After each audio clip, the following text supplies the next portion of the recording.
You found it. Your home for the best content on your favorite team, the Fighting Tigers of LSU. Do us a favor, subscribe to the channel, leave your comments below, and be sure to smash that like button.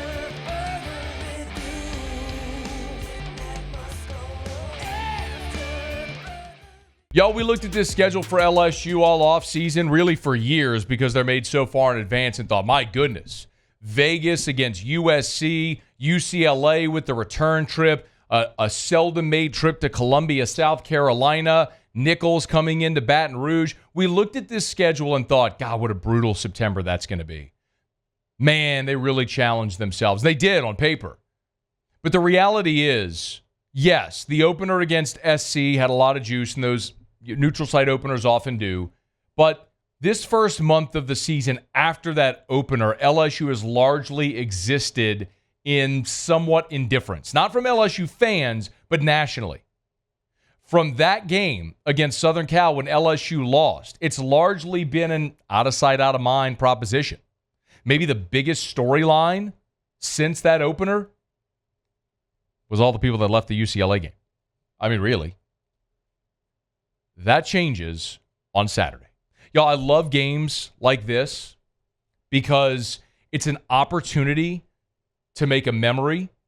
It's an opportunity to create a legacy. Jacob Hester was a great LSU football player.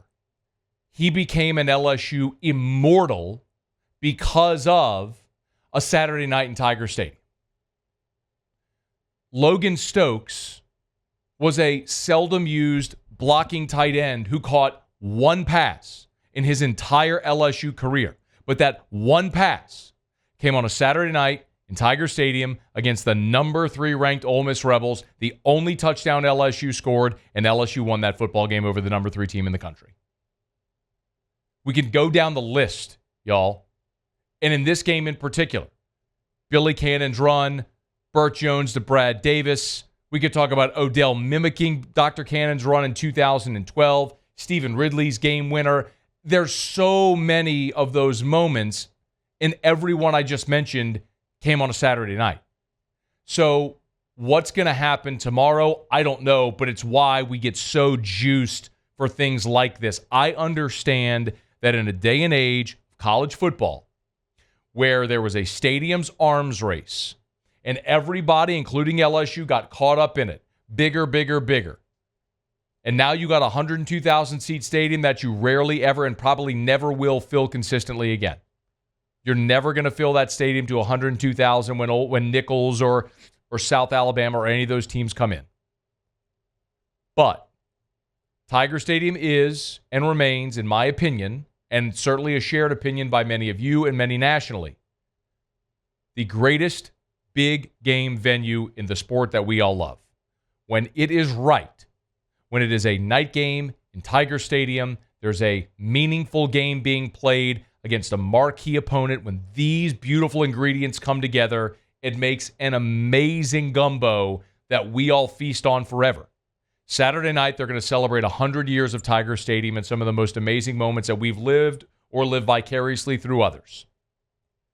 But it's always different and a little bit special when you go into the stadium, or if you're not going to be in that number, you're watching on TV, and you know there's the opportunity for immortality.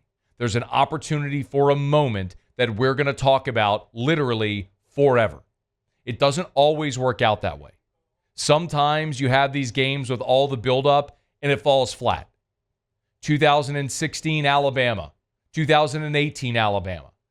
LSU was shut out in both of those games when it was a fever pitch building up to it, and it was just a flat horn throughout. There are opportunities like this that don't always come along.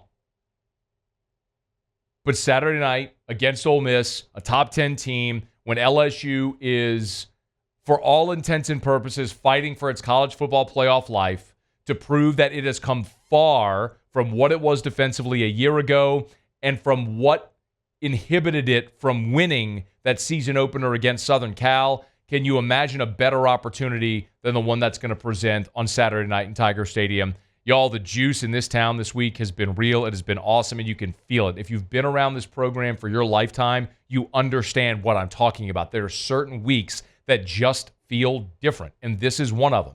And listen, LSU has a lot of history with Ole Miss. I'm not talking about the silly Magnolia Bowl trophy that nobody cares about. That thing is irrelevant. I'm talking about the very real history between these two teams that dates all the way back to the most iconic moment in the history of this program, which was Billy Cannon's run. One of the most iconic moments in the history of college football. These two teams share that history. And so it's another chapter of it. And we'll see what all unfolds. I've told y'all I have struggled with this all week. I've struggled all week with which way to go on this game. Because the situation undeniably favors LSU. This isn't even close when you just look at the situation.